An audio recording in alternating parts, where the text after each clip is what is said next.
pressure to own a home, have a luxurious car, or take exotic vacations can be amplified. One that is void of borrowing and struggling to pay for anything. This becomes my standard for buying, spending, saving, and investing. Pressure can be positive sometimes, yeah. So there's also positive peer pressure.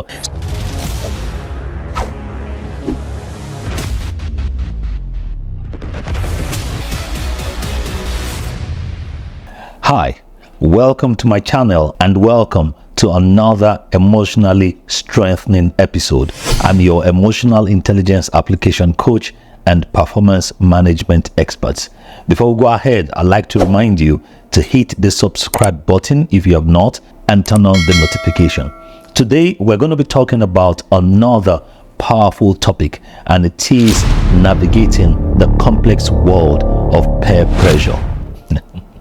In every corner of our lives, from the bustling hallways of schools to the dynamic landscapes of workplace and social media platforms, we encounter a silent yet powerful force, peer pressure. It's a phenomenon that can shape decisions, transform personalities, and significantly impact individual paths. But what exactly is this peer pressure?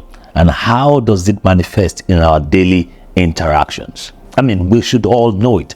Peer pressure at its core is the influence exerted by a peer group in encouraging an individual to change their attitudes, beliefs, behaviors so that they can conform to that of the group. This influence can be as direct as a group of friends persuading you to engage in certain activities, and it can be as subtle as the unspoken expectation to adhere to societal trends and standards. There are several forms of peer pressure, each with its unique impact. There is direct peer pressure.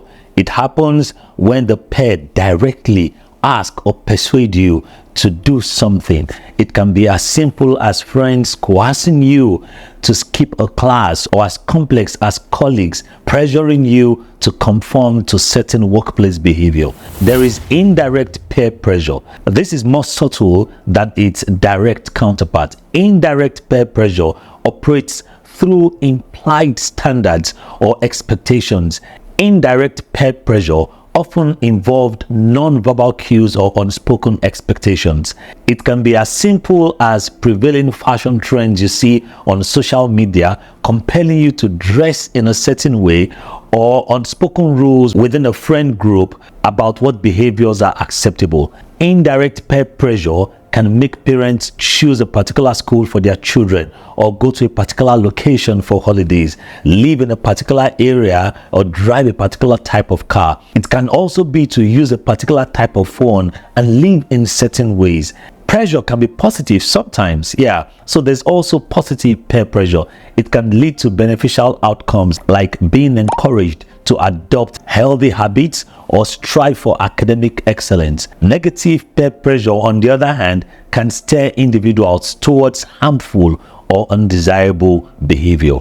Understanding peer pressure in all forms is the very first step in learning how to navigate it.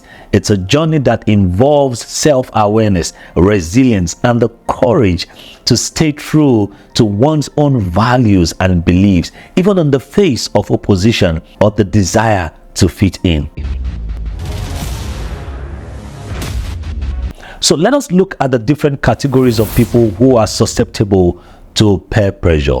Teenagers. Let's talk about teenagers. Now, for teenagers, the susceptibility of these young individuals to peer pressure can be attributed to several developmental and social factors.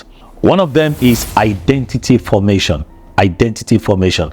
Adolescence and young adulthood are critical periods for identity development. Young people are figuring out, who they are, and this quest often involves experimenting with different social groups and different behaviors. Sometimes it is social acceptance. The need for social acceptance is particularly strong during these formative years. Young people may conform to peer norms to feel accepted and valued in their social circles. I'm sure that happened to you when you were growing up too. It's also as a result of brain development. Research shows that the adolescent brain is still developing, especially in areas responsible for decision making and impulse control. This makes young individuals more prone to risky behaviors, especially under peer pressure. Lack of experience can be another one. Young individuals often have less life experience to draw upon when making decisions. This can make them more reliant on their immediate social environment for cues on how to behave or what to believe. Now let us move to young adults. Career choices can be the reason why they feel pressure. A young adult in their 20s may feel pressured to pursue high-paying or prestigious jobs because their peers are making similar choices, even if the passion lies elsewhere. Relationship status. The pressure to be in a relationship or engage in casual dating can be intense, especially when all their friends are pairing up and sharing their romantic experiences. Lifestyle and appearances can also be the reason behind peer pressure. There's often an unspoken pressure to maintain certain lifestyle or appearances, like going to certain clubs, dressing in a particular way, or even maintaining, a certain level of fitness regime, particularly driven by peer comparisons and social media influences. Now, for married adults, it could be their parenting style. Married individuals might feel pressured to adopt certain parenting styles or enroll their kids in certain activities or schools because of what other parents in their society are doing. Financial status is another one. The pressure to own a home, have a luxurious car, or take exotic vacations can be amplified in married couples, especially when they are seeing their peers achieving the same milestones in their life. And social circles can be another one. Married couples often face pressure to socialize or engage in activities that they may not enjoy simply because it's what other couples in their circle are doing. In each stage of life, peer pressure manifests uniquely, influencing our decisions and shaping our behaviors. By recognizing these patterns, individuals can better prepare themselves to face and manage these pressures, making choices that are true to their values and best interests. So now let me leave you with some strategies to managing peer pressure. Navigating the waters of peer pressure requires a blend of self-awareness, assertiveness, and strategic social choices. Here is how you can effectively manage and resist the undue influence of peers. 1. You have to develop self-confidence and self-awareness. In my last episode, I dealt with self-confidence deeply, so go check that video. Now you need to know your values. Spend time understanding what truly matters to you. What are your core values and beliefs as a person? When you are clear about what you stand for, it becomes easier to resist the pressure that goes against your own values. For example, I stand for a very balanced financial life, one that is void of borrowing and struggling to pay for anything. This becomes my standard for buying, spending, saving, and investing. No matter what others are saying around me, if something is going to disturb my balance when it comes to finances, I would definitely say no. It doesn't matter to me. What I stand for is my decision-making guide, not what others are doing. Number 2, celebrate your individuality. This is very important. Recognize and appreciate your unique qualities. Confidence in your individuality can serve as a shield against the need to conform. Let me say it clearly to you. You are different. And my mentor, Olakunle Shoria, would say, you are celebrated for your differences, not your similarities. Be comfortable with what is unique about you, as far as they can be healthy, productive, profitable, advancing to you and to your immediate surrounding, positively impacting does not bring anyone down intentionally, and helps everyone to grow, then express yourself.